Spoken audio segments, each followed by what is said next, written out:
a gente já começar. Tá, só tô tentando abrir minha câmera aqui, para só um minutinho. Tá bom.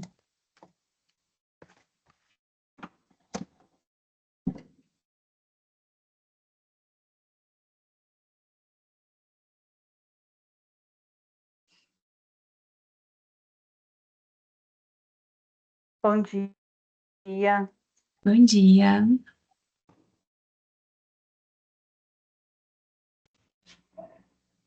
Bom dia.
Vou sair e entrar de novo, só para ver se eu consigo ligar a câmera, tá?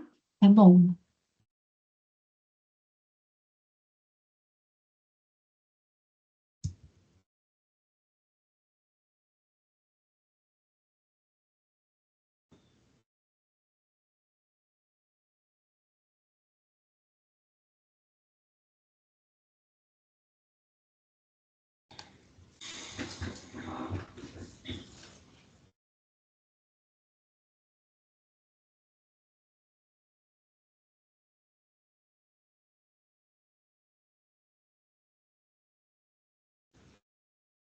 Isso já está me dando ansiedade. Aê! Tá certo, eu entrei pelo aplicativo. A hora que quiser começar, tô pronta. Beleza, então vamos começar, pessoal. Bom, primeiramente, sejam todos bem-vindos, né? Eu sou a Bárbara, do setor de Pessoas e Cultura aqui da Arte. E falando um pouquinho sobre a nossa empresa, né? A Arte é uma empresa de tecnologia que atua aí com soluções de desenvolvimento de software, dashboards, métodos de design thinking, alocação de profissionais, né? E também serviços de recrutamento e seleção em tecnologia. Sempre aí com a missão de desenvolver e entregar soluções simples e inovadoras que facilitem a vida dos nossos clientes, né? E esse aqui é o nosso Art Talks, né, o nosso programa de disseminação de conhecimento, onde mensalmente nós nos reunimos aí para compartilhar conhecimento através de palestras de diversos assuntos, né? E hoje a nossa convidada é a doutora Fernanda Natal, e ela vai compartilhar conosco sobre o transtorno de déficit de atenção e hiperatividade, né, o TDAH. Portanto, fiquem à vontade aí para fazer perguntas, utilizem o microfone, o chat aí também para interagir durante a apresentação. Fernanda, obrigada por ter aceitado o nosso convite aí para dar esse Art Talks. Eu passo a palavra para você se apresentar e iniciar aí a apresentação. Obrigada. Eu sou a doutora Fernanda, eu fiz medicina em Franca, fiz especialização em psiquiatria na Santa Casa de São Paulo. Estou atualmente fazendo especialização em ABA, voltada para o tratamento de... Pessoal, está muito baixo o microfone. Eu ia comentar, Fernando, tá um pouquinho baixo. Não sei se consegue aumentar um pouquinho. Coloquei no último aqui, estão me ouvindo melhor? Não, está muito ruim. Tá um pouquinho baixo. Por acaso você não tem um fone de ouvido para... Então, eu resolvi ficar no consultório e não ir para casa, porque eu fiquei com medo das crianças atrapalharem. Eu acho que agora deu uma melhorada um pouquinho. Vou tentar Agora falar tá mais... bom. Agora tá legal. falar mais alto e mais próximo, então. É. Eu trabalho com psiquiatria aqui na minha cidade, fiz especialização na Santa Casa de São Paulo e trabalho especificamente com transtornos do neurodesenvolvimento, onde se enquadra o TDAH, né? Que é o transtorno do déficit de atenção e hiperatividade. Pode passar. Eu vou tentar abranger todo o contexto do que o transtorno teria. A intenção aqui falar para pessoas que não estão na área, então vou tentar não focar em questões muito específicas, mas também não falar o que vocês já sabem. Então, vou tentar fazer isso de forma mais simples, e aí, se vocês tiverem alguma dúvida, vocês vão me perguntando, tá bom? Então, nós vamos falar sobre essa introdução, o que gera, o que tem de fator de risco, a apresentação clínica focada em adultos, que é o nosso intuito aqui, apesar de ser do neurodesenvolvimento, esse transtorno, como fazer essa investigação, quais são os critérios diagnósticos, se são necessários exames, quais são os possíveis diagnósticos diferenciais e o tratamento em si. Vocês estão me ouvindo bem agora? Sim, agora sim. Sim, Tá. agora tá show de bola. Joia. Esse transtorno, apesar de, às vezes, ser diagnosticado na vida adulta, ele pode e deve ter característica clínica desde a infância. Então, assim, a minha intenção aqui não é falar sobre o transtorno e todo mundo aqui no final achar que tem o transtorno, tá? Porque a gente tem critérios sobre isso. Quando eu falo que é um transtorno do neurodesenvolvimento, significa que todo mundo que tem esse transtorno nasce com esse transtorno. Então não é assim, é a mesma coisa do autismo, né? Eu nasci, era tudo bem, me socializava bem, não era agitado, não era desatento, não tinha problemas escolares e de repente na vida adulta comecei a ter tudo isso. Não se configura nesse transtorno, porque esse transtorno, até para diagnóstico diferencial, é um transtorno da infância, tá? Então ele pode até nunca ter sido diagnosticado, mas são sintomas que, em sua maioria, estavam presentes desde a infância. E aí fala sobre questões de redução da concentração, redução, inquietude, impulsividade e gera impacto em vários âmbitos. Então, por exemplo, para caracterizar um transtorno, não só o TDAH, mas vários outros, nós precisamos ter impacto na vida social, acadêmica, ocupacional. Não é, por exemplo, direcionado a um ambiente. Geralmente tem alguns ambientes que trazem mais dificuldades, mas acaba acontecendo em todos os ambientes.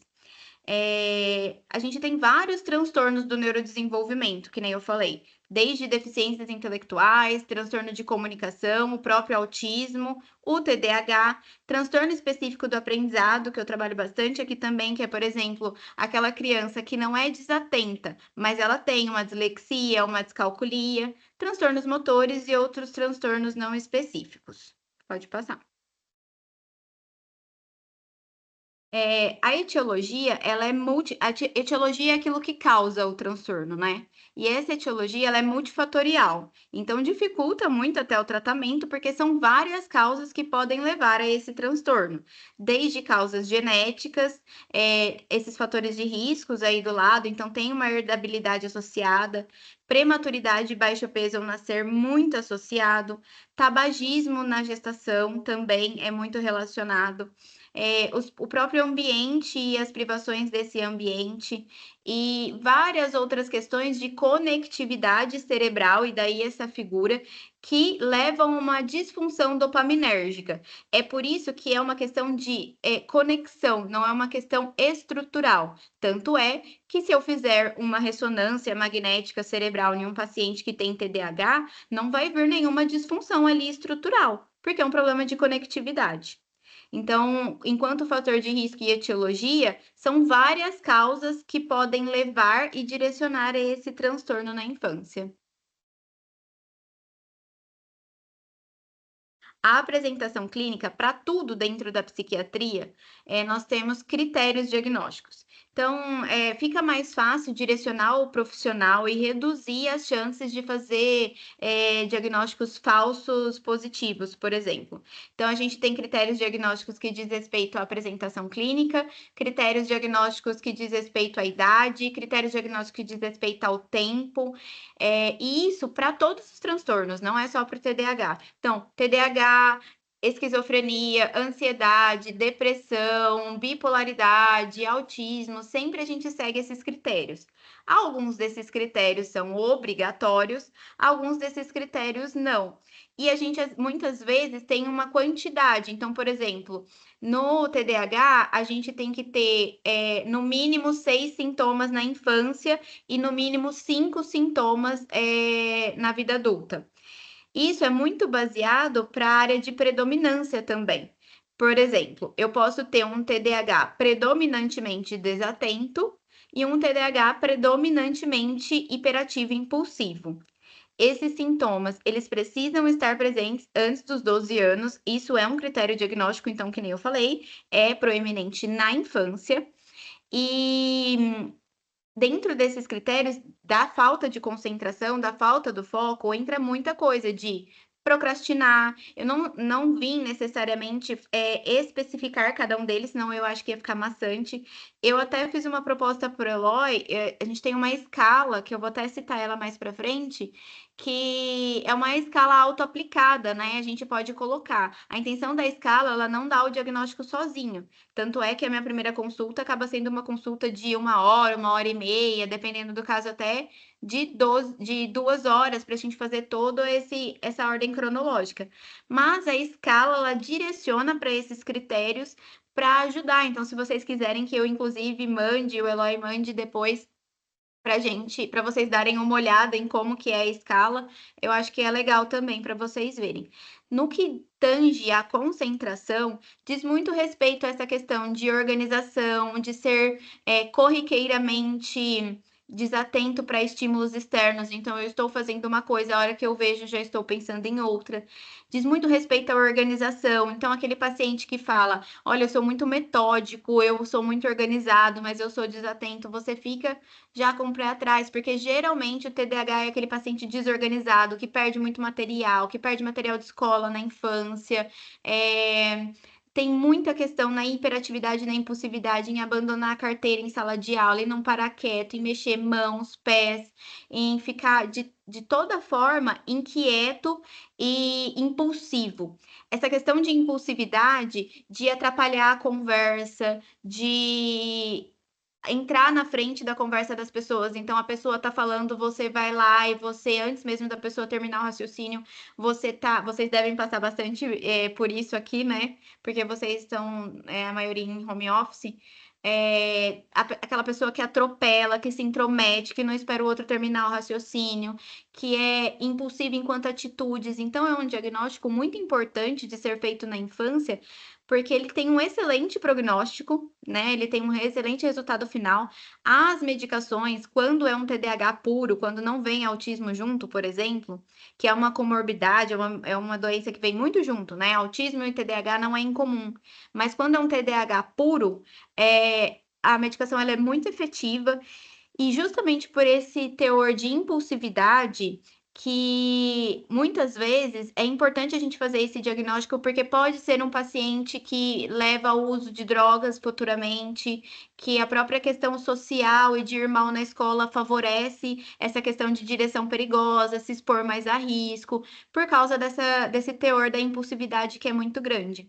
Inclusive, não sei se vocês já ouviram falar no TOD, que é o transtorno opositor desafiador, que é muito falado hoje na infância, aquela criança que reage muito mal ao não, que até terceiriza muito a culpa, coloca a culpa nas outras pessoas dos seus erros, que tolera mal, tem um baixo limiar de frustração. É muito comum o TOD, que é esse transtorno opositor desafiador, estar junto com o TDAH. E aí essa impulsividade leva a essa tolerabilidade diminuída às frustrações.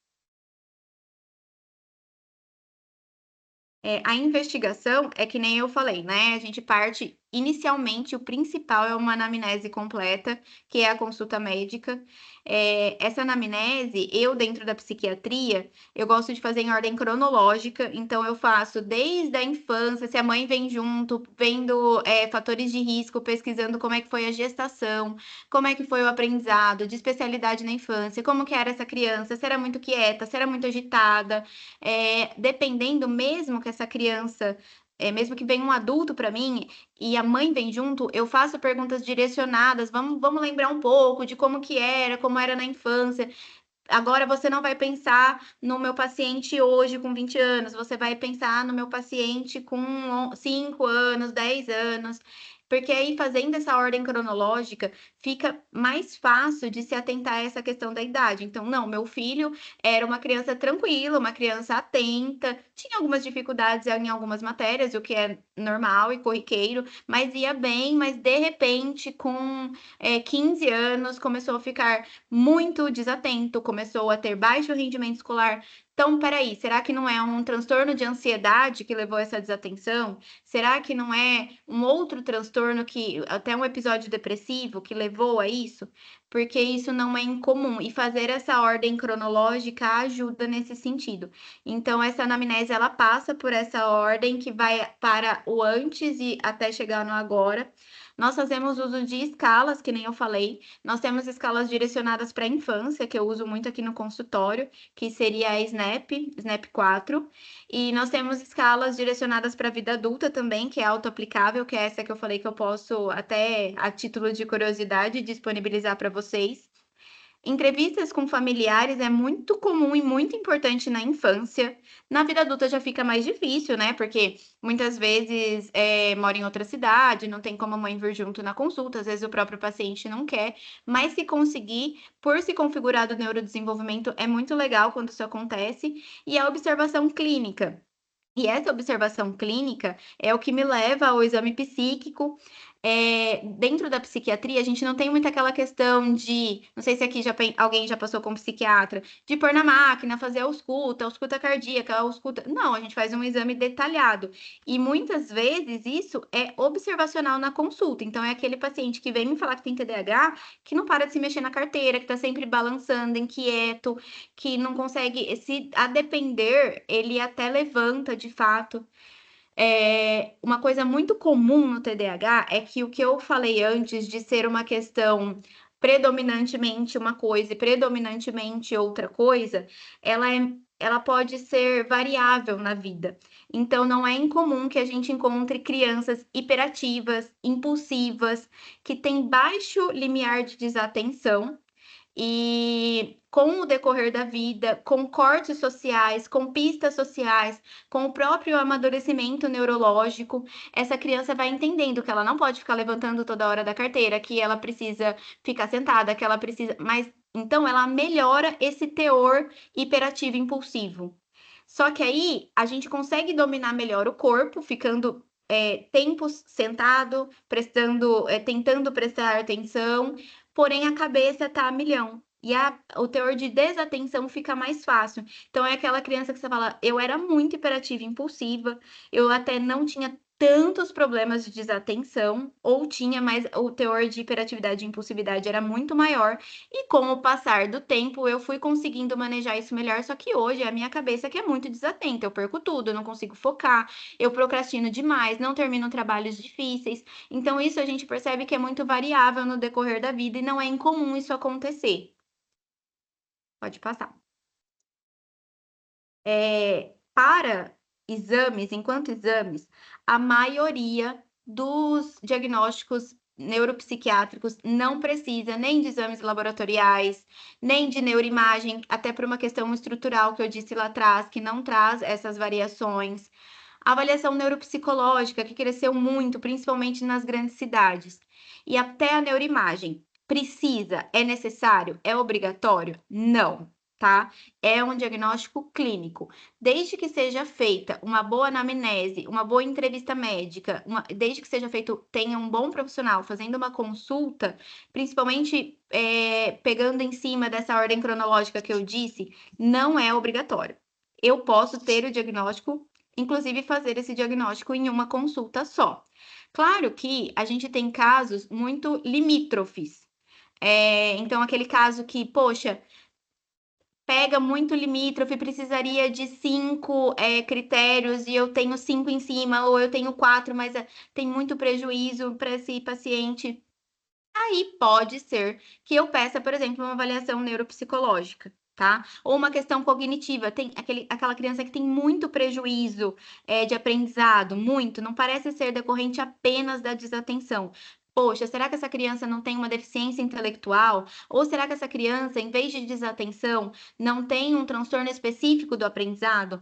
Nesses casos, eu gosto de pedir uma avaliação neuropsicológica, até porque a gente tem testes específicos que mensuram QI, que traz uma questão mais objetiva para a psiquiatria, que acaba algumas vezes sendo muito subjetiva. Quer tirar alguma dúvida? Bom dia, Fernanda. Tudo bem? Bom dia, tudo. Bom dia, pessoal. Fernanda, esses exames, porque assim, tem alguns fatores, assim, pelo menos que eu leio um pouco sobre, né? Uhum. Que influenciam a atenção também, alguns fatores como fome, falta de sono, essas coisas. E esses exames, eles também não são necessários para isso? Talvez eliminar um fator genético ali, uma falta de uma má formação, alguma coisa, por exemplo? Sim, esses exames, eles muitas vezes são pedidos para diagnóstico diferencial, que é exatamente isso que você está falando.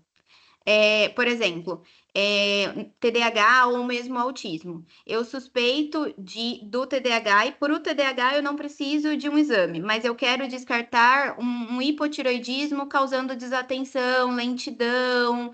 Aí eu peço um exame tireoidiano.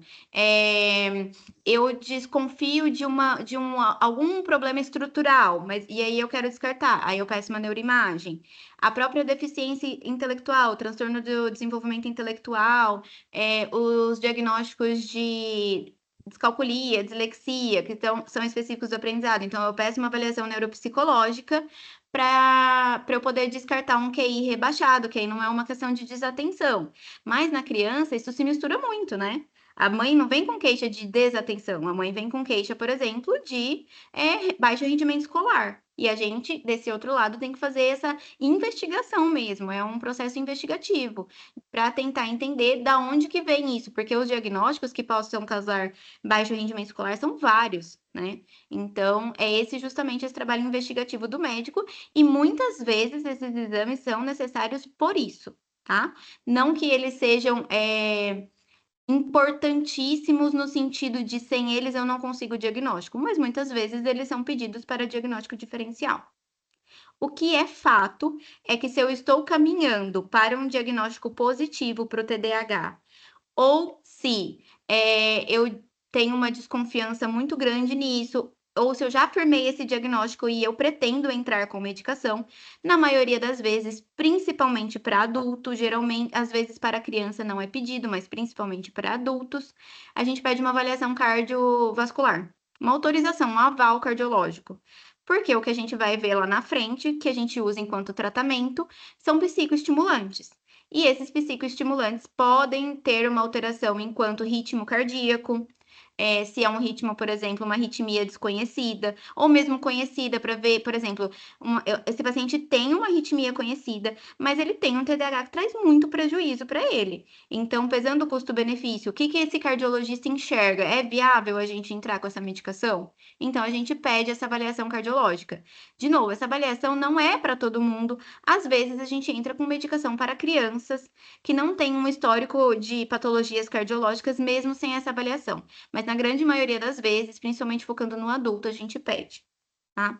Sanou a sua dúvida em relação aos exames? Sim, sim. Obrigado. De nada.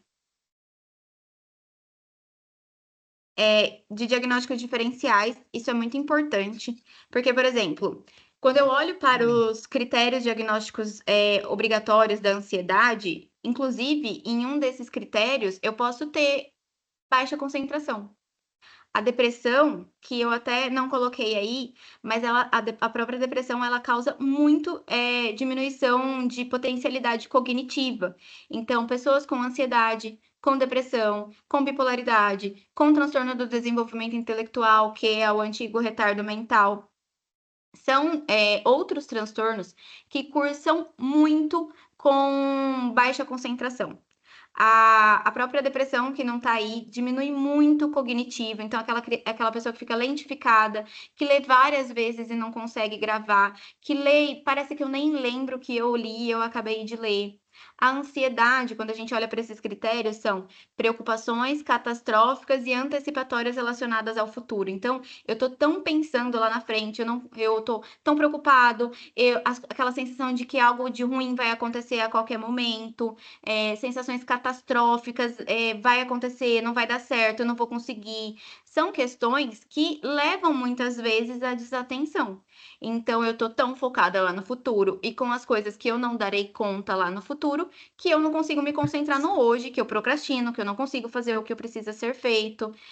Bipolaridade também, com questões de episódios de mania, hipomania, onde a pessoa fica muito irritada, agressiva ou eufórica.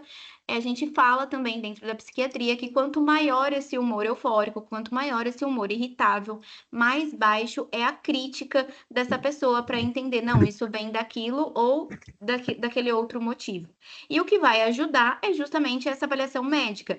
É por isso que eu falo que não é uma avaliação neuropsicológica, que não é uma escala que dá o diagnóstico. Eu preciso fazer essa consulta para entender desde o início da vida, quando esses sintomas começaram, se essa criança já tinha esses sintomas, se esse adulto já tinha, enquanto criança, esses sintomas, se o coração dessa falta de atenção são essas preocupações catastróficas, se muito antes dessa desatenção eu tenho um humor triste, o que a gente chama de anedonia, que é quando aquela questão de, poxa, tudo que me dava prazer agora não me dá mais. Onde que está o foco, né? É a desatenção propriamente dita ou eu tenho outras coisas levando a essa desatenção? É por isso que isso muitas vezes ocorre.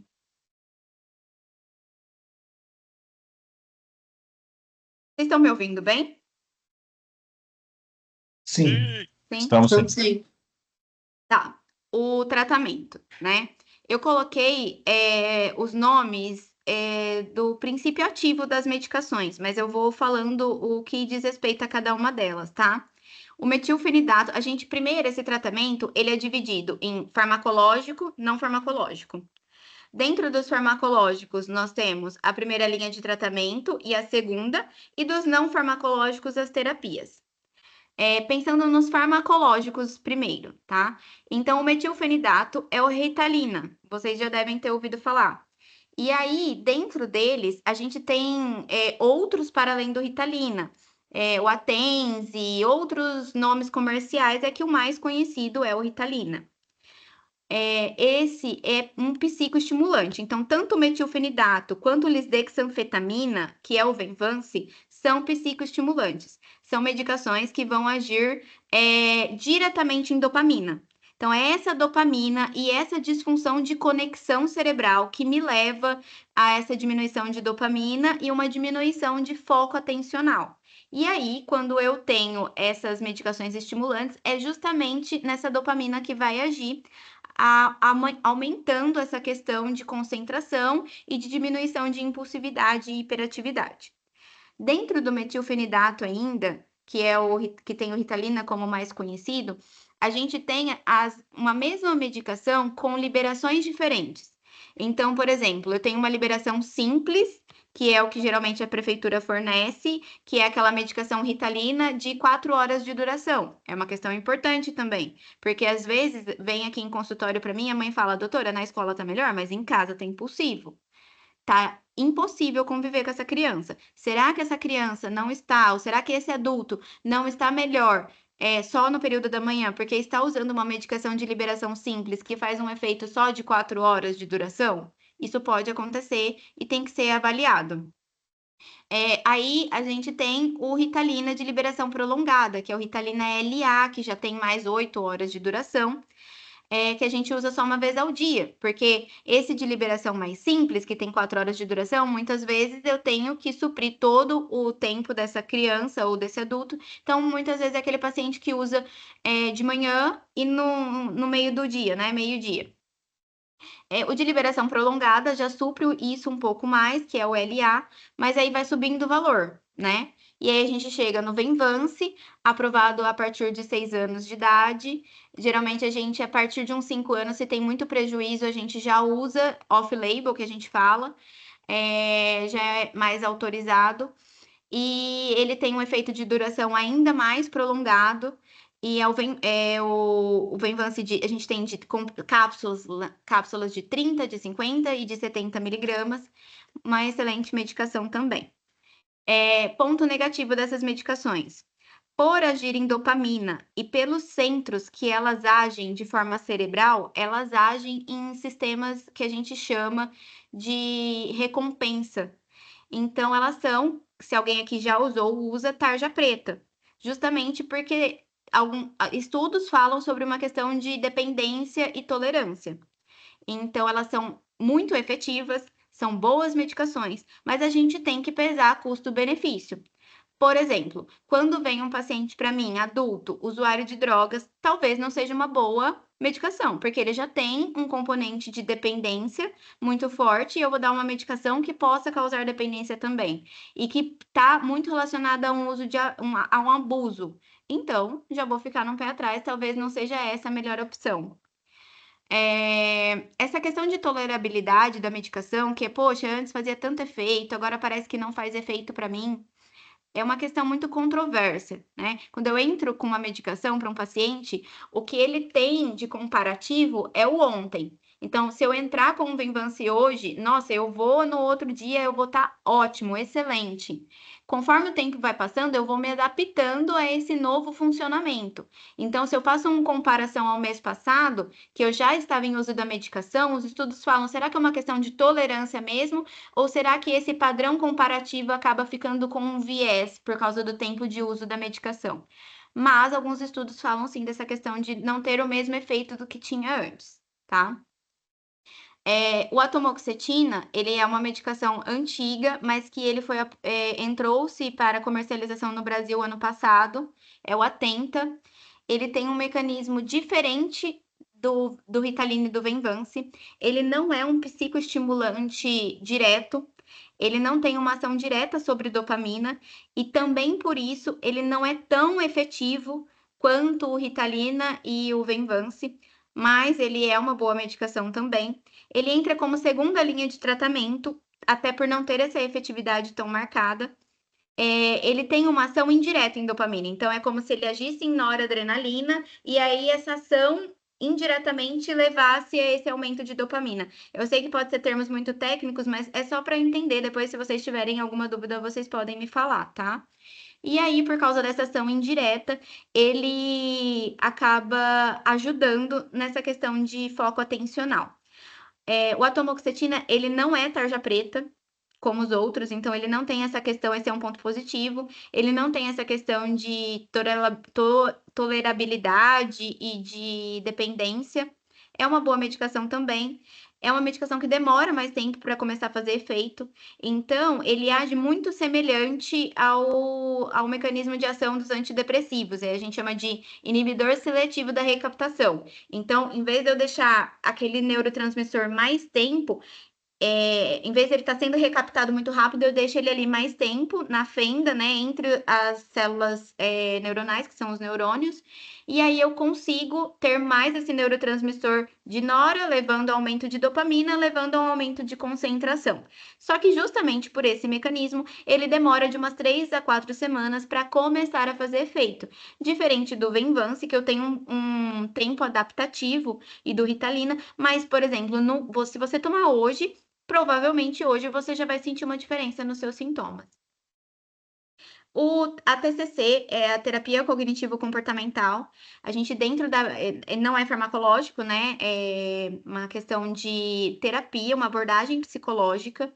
Dentro das abordagens psicológicas, a gente tem uma gama muito grande de abordagens, desde psicanalítica, mas para muitos transtornos dentro da psiquiatria, o que a gente vê de comprovação enquanto tratamento para determinados transtornos, depressão, ansiedade, e aqui para o TDAH não é muito diferente, seria cognitivo-comportamental, que nem em muitos outros casos, se a gente colocar só na medicação, talvez não dê conta.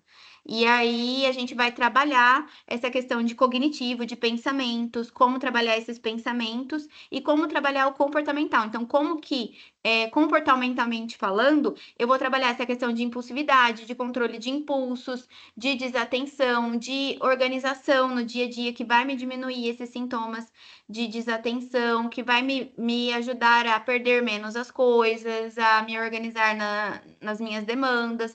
Então, isso é muito legal também, ajuda. E treinamento parental, mais relacionado para a infância, que é quando a gente vai ajudar esses pais a manusear esse filho. Então, eu sempre mando, após consulta, eu mando um resumo de tudo que foi abordado na consulta e orientações enquanto treinamento mesmo, do que a escola vai fazer para esse paciente que tem TDAH, do que é esperado para a escola, do que os pais vão tentar fazer enquanto rotina e mudanças ambientais para ajudar esse filho que tem o TDAH. Então, é um treino mesmo que a gente faz. Inclusive, quando tem TDAH, que é o que a gente está abordando aqui hoje, e o TOD, que são muitos comportamentos opositores e desafiadores nas crianças, a gente faz treinos com reforço positivo, com custo-resposta. Então, por exemplo, essa criança ela precisa saber que boas ações geram consequências positivas, mas ações ruins geram consequências negativas. Então, a gente trabalha muitas vezes com esse reforço positivo e negativo, ou o que a gente tem na aba também de punições positivas, negativas, enfim. E a gente treina esses pais para como lidar, porque se a gente colocar só na conta da medicação, apesar de serem excelentes medicações, não vai dar conta se essa criança tiver ou se esse adulto tiver uma rotina muito desregrada, não dormir direito, que foi um pouco do que a gente estava falando, não tiver uma alimentação adequada. Então, não só aqui, mas a psiquiatria como um todo, ela vai muito além da medicação, tá? Para alguns transtornos, a medicação, ela, por exemplo, eu diria que para o TDAH a medicação é muito efetiva. Eu colocaria uns 60% na medicação e o resto em abordagem comportamental. Em depressão, a gente precisa de muita questão de terapia. Em ansiedade também, para manejar esses sintomas ansiosos. Então, a gente tem esses outros aparatos não farmacológicos que ajudam muito no tratamento também e são importantes. E eu queria me colocar à disposição para as perguntas, tá? Minha intenção não era ficar cansativo. Desculpa se eu falei algum termo técnico demais. A gente está meio acostumado, a hora que vê já saiu. Mas se vocês tiverem alguma dúvida nesse sentido, vocês podem perguntar, eu tento explicar da melhor forma possível, tá? Alguém quer fazer uma pergunta? Pode falar. O Vinícius vai botar a mão. Pode falar, Vinícius. Fernanda, uma dúvida que eu tenho. Em algum desses vários diagnósticos de TDAH, em algum deles a gente tem alguma visibilidade de cura ou todos são totalmente apenas a única solução é tratamento pelo resto da vida? Os transtornos do neurodesenvolvimento, onde o TDAH se inclui, eles, na maioria das vezes, não, todos eles são para o resto da vida. O que acontece muitas vezes é que não se usa medicação, mesmo sabendo que se tem um transtorno. Então, não é incomum um paciente chegar aqui para mim e falar assim: olha, eu sou muito desatento, eu sempre fui, tinha muitos prejuízos na escola, mas assim, na raça, eu estudava muito, eu estudava todos os dias, tinha uma rotina organizada, fui me moldando, fiz terapia por muito tempo, hoje eu não uso medicação, tenho uma rotina bem organizada e tudo bem. Não é que ele se curou do transtorno, é porque ele está conseguindo conviver muito bem, visto o custo-benefício de não ter que comprar medicação, porque essas medicações, eu não falei, mas elas são caras, né? Então, o Ritalina de liberação simples é mais barato, de liberação prolongada já começa a ficar, não sei se eu der um Google hoje, talvez uns 250, quase 300 reais. O Venvance quase 500 reais, às vezes você acha até um valor maior. Então, não é só uma questão que implica só aquele foco atencional, tem outras coisas envolvidas. Tanto é que quando eu faço um diagnóstico na infância, eu explico tudo isso para os pais, eu dou a minha opinião, eu falo, olha, pensando no seu filho, em tudo isso que a gente conversou, se eu fosse escolher, eu escolheria determinada medicação. Mas eu tenho uma questão de custo aqui, que eu não tenho como... Eu sei que a gente tem questões que desembolsar 500 reais por mês não é fácil. E a gente, no final das contas, faz essa decisão em conjunto. Então, sim, ele vai ter esse transtorno, essa pessoa vai ter esse transtorno, mas, às vezes, muitas vezes, ela convive bem, sem medicação, sem terapia, conseguiu uma vida inteira na luta, na raça, se organizar e ok, não tem problema. Agora, se estiver trazendo grandes prejuízos, o indicado é que se use a medicação. Pode Obrigado. falar. Imagina. Quem chamou agora foi Fernando? Fernando. Fernanda, pode falar, Fernando. Bom dia, de novo. Olá. Fernando, não sei se já teve relatos, já ouviu, aquela, quando passa o efeito da medicação, principalmente da Ritalina aí, aquele cansaço, assim, aquela sensação de morte que você tem que simplesmente deitar e dormir. Tem alguma explicação, assim, ou clínica, ou como é que a medicação age, que ela causa esse efeito aí que... Tá. A gente tem algumas respostas, tá? Enquanto respostas, a gente pode ter do seu próprio declínio do uso da medicação. Então, por exemplo, eu estou em uso da medicação e eu estou com um ajuste dopaminérgico cerebral. Então, tudo isso está muito mais regulado enquanto conexões cerebrais. A hora que eu paro, além de eu ter tido um dia inteiro de cansaço, eu tenho muito mais energia, sendo que no final do dia essa energia já está diminuída por si só, mesmo em quem não tem um transtorno, mas eu tenho que gastar muito mais energia para restabelecer essas conexões, mesmo em vias do transtorno. E a medicação, ela tem o seu aumento, platô e diminuição. E aí, por essa questão de diminuição da medicação, desses ajustes não estarem em vogue por uma própria questão de ser o final do dia, isso muitas vezes acontece. Em alguns pacientes mais, em outros pacientes menos, mas acontece. Por exemplo, essas medicações de liberação prolongada, como é o caso do Venvance, como é o caso do Ritalina LA, eles ajudam um pouco nisso, mas pode acontecer. E a gente vai manuseando do jeito que dá. Então, também sim entender que a hora que chegar aquele horário eu já vou estar mais cansado, então eu vou tentar administrar isso melhor de forma a me organizar melhor a suprir as minhas demandas até lá, porque não faz sentido eu dar um psicoestimulante tarde da noite, sendo que o psicoestimulante vai me atrapalhar a dormir. O Ritalina de liberação simples, ele faz como se fosse uma pirâmide, né? Então, ele tem um pico maior e depois ele tem uma queda brusca. Pode levar mais ainda esses comportamentos e essa sensação de fadiga mental mesmo. Aí, a gente tem como opção esses de liberação prolongada.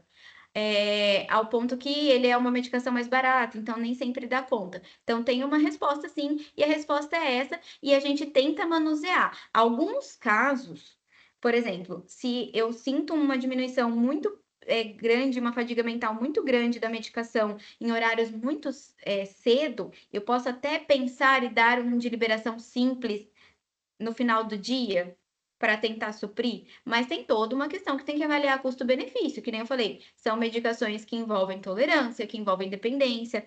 Quanto será que é essa dose também? Por exemplo, se é uma pessoa que está tomando 30 miligramas, será que se eu aumentar para 50 não vai ajudar? A gente pode chegar até 70? Enfim, tem essas questões que a gente vai tentando manusear, a depender do paciente. Te respondeu, Fernando? Sim, sim. Agora é o Marcelo, né? Acho que a Patrícia tá na Patrícia, desculpa. frente. Pode falar, Patrícia.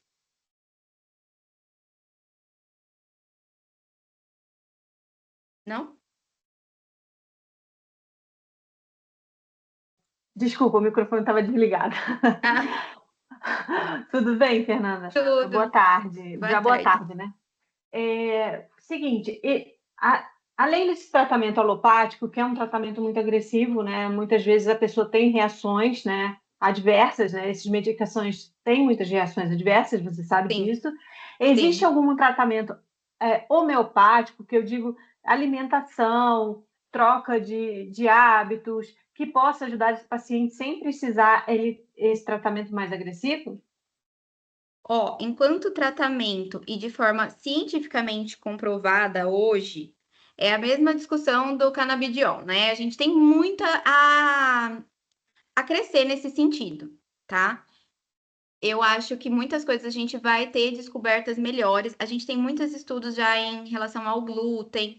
E, obviamente, ter uma alimentação adequada, fazer exercício físico e ter uma boa rotina de sono, dormir cedo, dormir pelo tempo correto, ter uma boa noite de sono, isso eu nem preciso de comprovação científica. A gente sabe que isso comprovadamente faz todo o sentido, senão eu vou me entupir de medicação e não vai adiantar. Agora, pensando mais em outras vias médicas, em outras. A própria questão do glúten que eu comentei, a gente não tem muita comprovação hoje, mas a gente pode crescer muito nesse sentido ainda. Mas uma boa regulação de sono, alimentação, exercício físico, isso já está mais do que comprovado e é muito importante. Não sei se eu te respondi.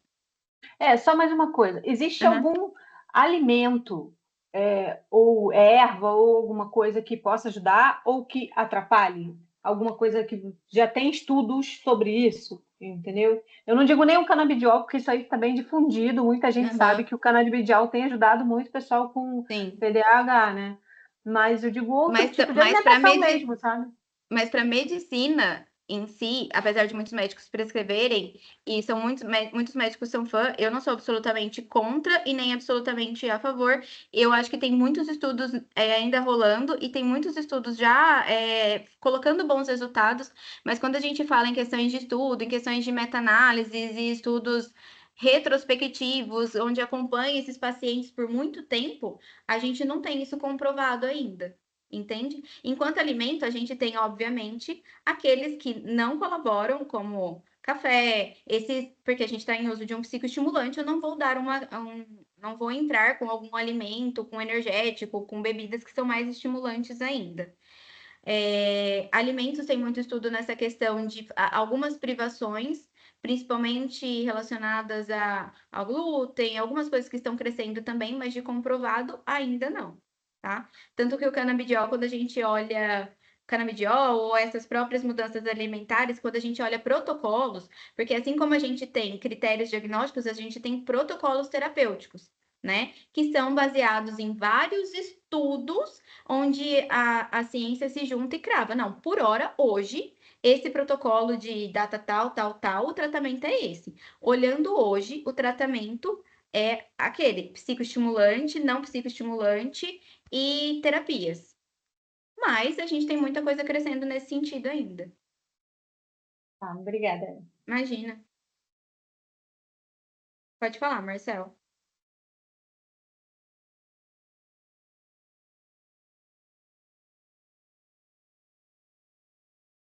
Nós não estamos te ouvindo.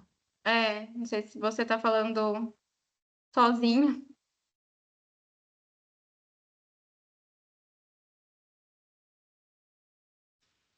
Mais alguém? Tá ouvindo agora? Agora eu tô. Aí, eu uso o Google Meet e aí eu fico brigando com o time. Sem problema. Duas dúvidas, na verdade. Uma, do TDAH, correto? Sim. Então, são diferentes as situações. Se você puder explicar um pouco melhor isso. Eu sei que parece que eu ouvi dizer tipo, quem não tem o H não tem aquele o espectro mais desafiador, né? Não costuma ter. E o outro é do pessoal que está usando os medicamentos de TD sem ter o problema, né? Tipo, para poder ter um desenvolvimento, etc e tal. E eu acho que eu ouvi dizer que tem uns rebotes meio complicados. Tá. Então, primeiro, a primeira pergunta, né? Quando eu tenho o transtorno do déficit de atenção e hiperatividade e impulsividade, eu posso ter sintomas dentro dos dois, eu posso ter uma apresentação combinada e fechar os critérios para os dois lados, desatenção, hiperatividade e impulsividade. Eu posso ter alguns sintomas de desatenção, mas não fechar os critérios e fechar só para hiperatividade e impulsividade. E eu posso ter o contrário, não ter muitos sintomas de hiperatividade e impulsividade e ter só o predomínio do componente de desatenção, né? Que nem eu falei, isso inclusive pode variar no decorrer da vida, por causa das próprias podas sociais. E isso pode acontecer e não é incomum. Na maioria das vezes eu tenho, é mais criança que eu tenho uma apresentação combinada.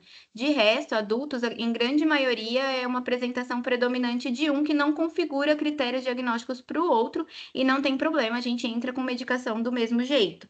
Desde que para o componente hiperativo impulsivo ou para o componente de desatenção, esse adulto feche os critérios diagnósticos, que são os 5 de uma lista de sintomas que precisaria para fechar, né? Em relação a não ter o transtorno. Isso acontece muito, não é incomum. Quando a gente tem essa questão de conectividade, uma diminuição de dopamina, se essa dopamina que eu dou e regulo, baseada no estimulante, vamos pensar que eu tenho uma diminuição e eu vou suprir essa dopamina. Quando eu tenho esse transtorno e eu vou suprir para além, quando eu não tenho, né, no caso, e eu vou suprir para além, sendo que eu não preciso, posso ter um aumento de efeitos colaterais, que eu acho que eu não cheguei a comentar, mas são predominantemente aumento da ansiedade, boca seca, o próprio efeito rebote, que acontece depois quando finaliza o uso da medicação, e a própria questão de dependência, que pode ser mais corriqueiro nesse grupo de pessoas, tá? Então, isso pode acontecer desses efeitos colaterais serem piores, desse rebote ser pior, e até a questão de dependência ser mais verificada nesse grupo de pessoas, eu acho que seria o que mais traria prejuízo nesses casos. Te respondi, Marcelo.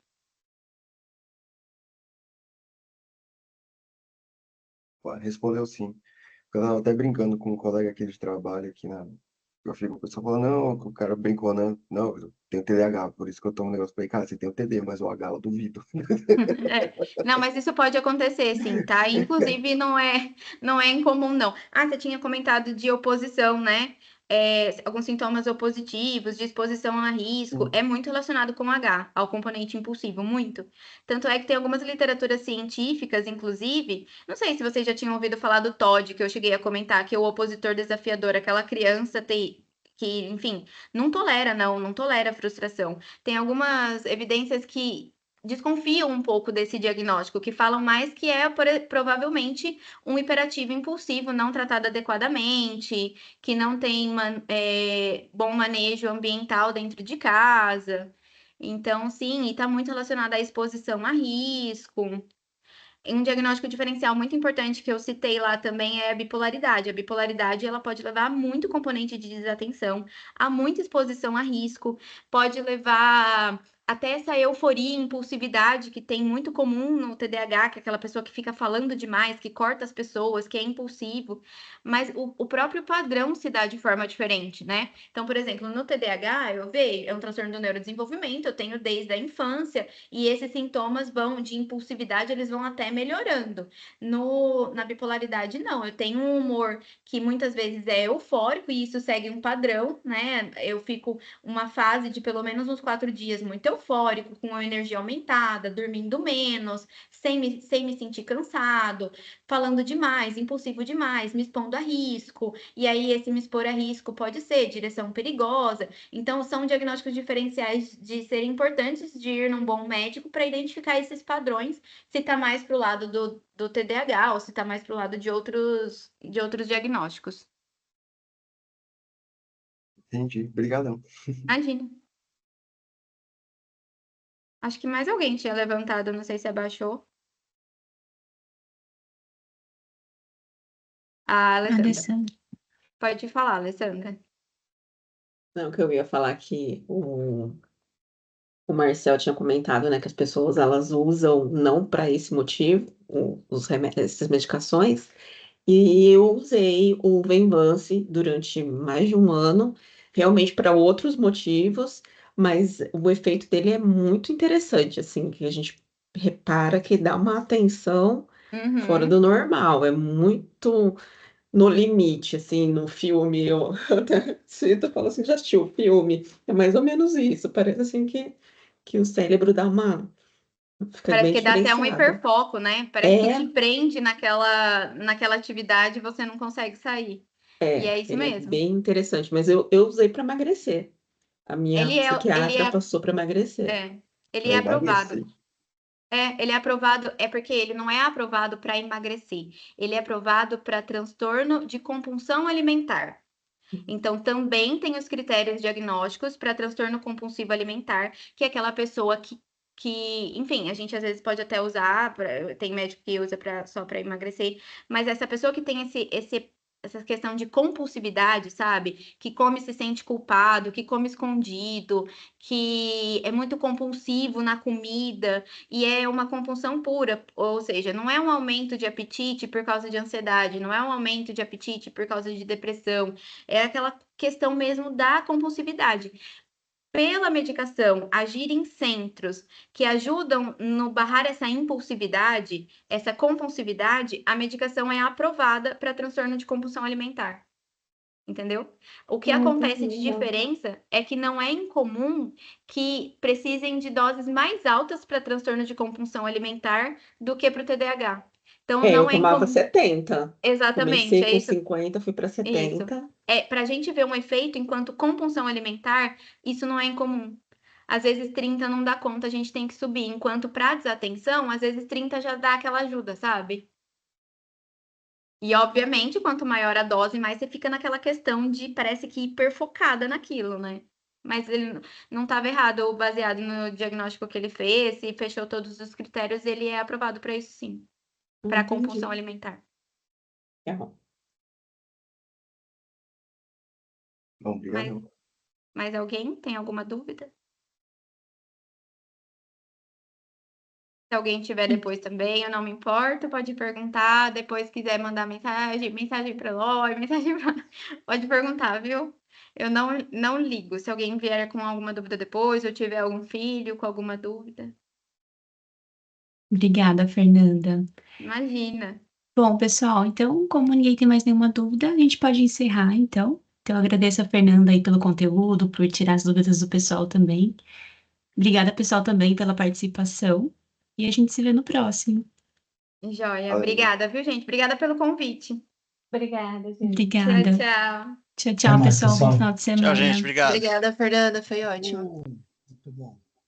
Parabéns.